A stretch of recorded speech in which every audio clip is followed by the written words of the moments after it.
নমস্কার বন্ধুরা, উত্তরবঙ্গের ছোট্ট একটা গ্রাম থেকে আমি শিপ্রা নিয়ে এসেছি আমার ব্লগ চ্যানেলে নতুন একটা ভিডিও।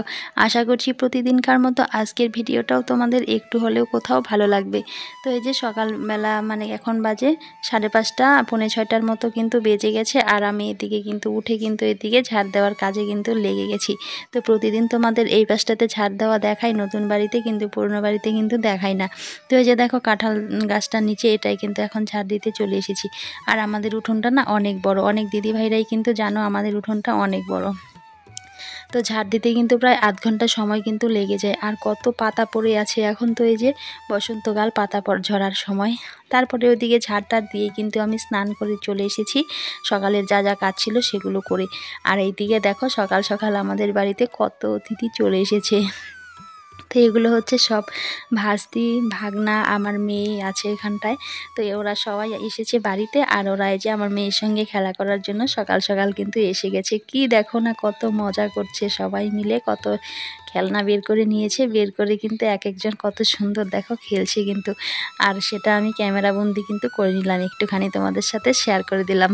তো এদিকে হাই বলে দিচ্ছিল, দেখো চুটকিটাও কিন্তু কি সুন্দর হাই বলে দিচ্ছিল ওদের দেখা দেখি। তো এই যে মেয়ে একটা ডান্সিং ক্যাকটাস কিনেছিল, সেটা নিয়েই সবাই খেলা করছিল কিন্তু। তারপরে এই যে চলে আসলাম, আমাদের গাছে কয়েকটা বকফুল ফুটেছিল। তো এই যে বকফুল গাছটা অনেক দিন থেকে ফুল দিচ্ছিল না, তো আজকে দেখি হঠাৎ করেই গাছের মধ্যে 6 থেকে 7টার মতো ফুল ছিল।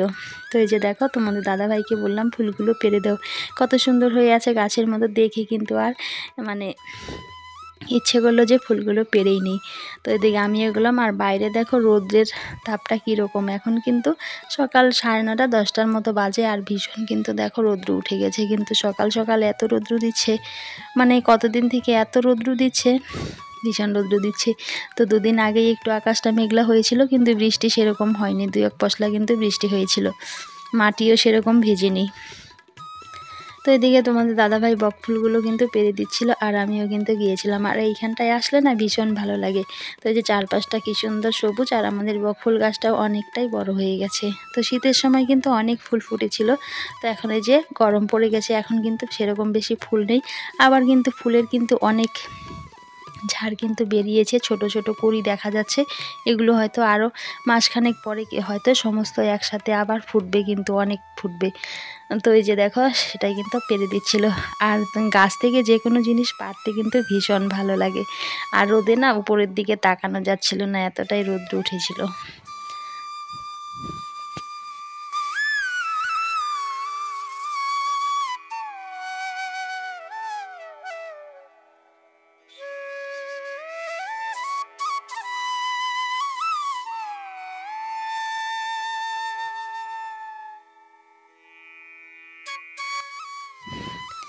তারপরে ওইদিকে ওই যে গরুগুলো বেঁধে দিয়েছিল, এখন এই যে গরুর জায়গাগুলো একটু পরিষ্কার করে নিচ্ছিলাম।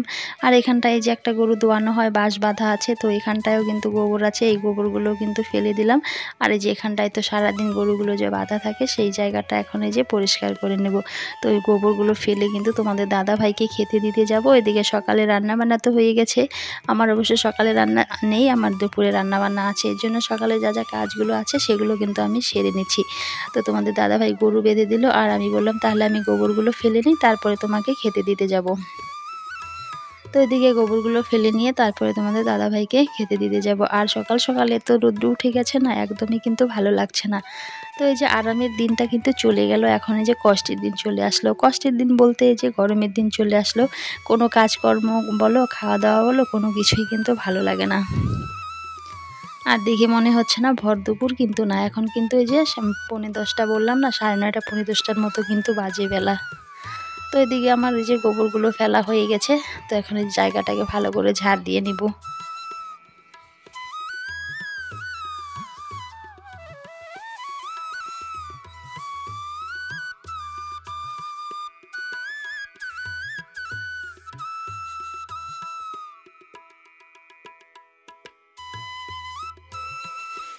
আর আমাদের গ্রামের বাড়িতে কিন্তু কাজ একটু বেশি থাকে, তার মধ্যে গরু বাছুর থাকলে একটু এক্সট্রা কাজ কিন্তু থাকে। গরু বাছুরের জন্য এদিকে খাবার রেডি করতে হয়, ওদের গোবর ফেলতে হয়, গোয়াল ঘরের গোবর ফেলতে হয়, এগুলো কিন্তু এক্সট্রা একটা কাজ থাকে। আর গ্রামের বাড়িতে কাজকর্ম একটু কিন্তু বেশি করতে হয় আমাদের। তো এদিকে এই যে আমি গোবরগুলো ফেলে নিচ্ছি, ফেলে নিয়ে তারপরে কিন্তু জায়গাটা ঝাড় দেবো। আর চারপাশটা দেখো ক্যামেরার পেছনে কিন্তু আছে তোমাদের দাদা ভাই, ওই কিন্তু চারপাশটা একটু ঘুরিয়ে ঘুরিয়ে দেখাচ্ছিল। আর দেখো কীরকম ধুলো হয়ে গেছে। আর স্নান সেরেও কিন্তু এই ধুলোর কাজগুলো করতে হয়, একদমই কিন্তু ভালো লাগে না। কি করব, স্নান করে তো বসে থাকা যাবে না, কাজ তো সংসারে আছে। আর সকাল সকাল স্নানটা সেরে নিলে কি হয়, একটা কাজ কমে আসে, পরে আবার বিকেলবেলা জামা কাপড়টা একটু ছেড়ে নিলেই হয়ে যায়। তারপরে আমি ওই যে বক ফুলগুলো পেরেছিলাম তোমাদের দেখালাম, সেই কয়টা ফুলই কিন্তু আমি ভাজতে চলে আসলাম। তো ঘরে চালের গুঁড়ি ছিল, সেটা দিয়েই কিন্তু এই যে মোটামুটি সবারই খাওয়া দাওয়া হয়ে গেছে। তোমাদের দাদা ভাই তো ওই যে পেরে দিয়েছে, কিন্তু ও তো ভাজাভুজি একদমই খায় না। তো মা খায়নি, আমি খাইনি, তো ওই যে আমরা খাবো, এর জন্যই ভাবলাম তাহলে ফুল কটা ভেজে নিই, তারপরে গরম গরম কিন্তু খেয়ে নেব। তো এই যে আমি এগুলোই কিন্তু এখন ভাজতে চলে আসলাম। আর এদিকে গ্যাসের মধ্যে কিন্তু উনানে বসিয়ে দিয়েছি কড়াটা, সেটা গরম হচ্ছে। আর ততক্ষণে আমি এই ফুলগুলোতে একটু এই যে চালের গুঁড়ো মেখে নিচ্ছি। আর এই যে চালের গুঁড়ো দিয়ে বড়া ভাজলে কিন্তু সবচেয়ে বেশি মুচমুচে হয়, সেই চালের গুঁড়োর সঙ্গে একটু বেসন থাকলে দিলে কিন্তু আরও বেশি ভালো হয়। আর এই যে বড়া জিনিস না, গরম গরম খেতেই ভালো লাগে। আর এই কয়েকটা বড়া ভাবলাম এখনই ভেজে খেয়ে নেই, দুপুরবেলা আবার ভাজলে সবার হবেও না। তো আমি, মা ভাজতা সবাই মিলে একটা করে কিন্তু খেয়ে নিলাম। সাতটার মতো বড়া হয়েছিল। তো এদিকে যে দেখো এখন এই যে বড়াটা ভাজতে আমি চলে আসলাম কিন্তু। আর এই যে অসময়ের জিনিস কিন্তু খেতে ভালোই লাগে, কারণ এখন বকফুলের কিন্তু সিজন না। তো একটা দুটো করে ফুটছিল গাছের মধ্যে, সেটাই কিন্তু, তো সিজন তো চলে গেছে। তো হয়তো বছরে বকফুলটা দুবারই হয়, কারণ শীতের সময় অনেক হয়েছিল, আবার হয়তো এই যে বর্ষা আস্তে আস্তেও কিছু ফুল দেবে, এটা হয়তো বছরে দুবারই হয়। তো এদিকে যে সিজন ছাড়া মানে আনসিজনের জিনিস, তো একটু মানে একটু এক্সাইটেড হচ্ছিলাম যে জিনিসটা একটু ভেজে খাই কীরকম লাগে, অনেক দিন থেকে খাওয়া হচ্ছিল না। তো এই যে বক ফুলগুলো এখন আমি ভাজতে চলে আসলাম কিন্তু।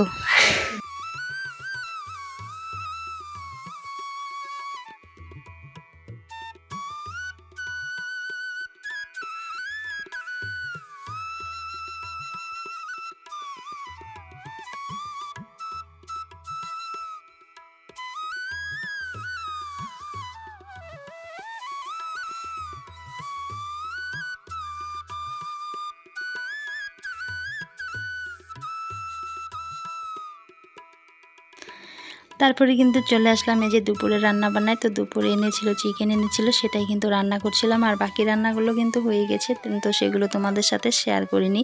আর ভীষণ কিন্তু গরম লাগছিল, ইচ্ছেই করছিল না রান্নাঘরে মোবাইলটা এনে ভিডিও করি, কারণ এই যে মোবাইলটাও কিন্তু গরম হয়ে যাচ্ছিল। আর আমাদের গ্রামের বৌদির কিন্তু সব কিছুতেই অভ্যস্ত, কারণ দেখো এই যে কী দিয়ে রান্না করছি। তো এই যে দেখো গ্রামের আমাদের বাড়িতে আশেপাশে অনেক খড়ি থাকে, অনেক এটা সেটা থাকে, সেগুলো দিয়েই কিন্তু এই যে জঙ্গল বলো এটা সেটা বলো, সেগুলো দিয়েই কিন্তু আমি এই যে রান্না করছিলাম। তো এই যে কালকে কিছু মানে ডাল কেটেছিলাম, সেই ডালের পাতাগুলো ছোট ছোট ডাল ছিল, সেগুলো পড়েছিল, সেগুলো দিয়েই কিন্তু এখন এই যে দুপুরে রান্নাটা হয়ে যাবে। আর তোমাদের তো বললামই, আমরা গ্রামের বউরা কিন্তু সব কিছুতেই অভ্যস্ত, সব কিছুতেই কিন্তু আমাদের রান্না করে অভ্যস্ত। তো এদিকে যে বাটায় মশলা করে নিয়েছি কিছু, আর মিক্সিতেও কিন্তু কিছু মশলা করে নিয়েছি। তো এদিকে আমার রান্নাটাও কমপ্লিট হয়ে গেছে, রান্নাঘরটা পরিষ্কার করে নিয়েছি। এখন কিন্তু তোমাদের দাদাভাইকে সবাইকে কিন্তু খেতেও দিয়ে দেবো।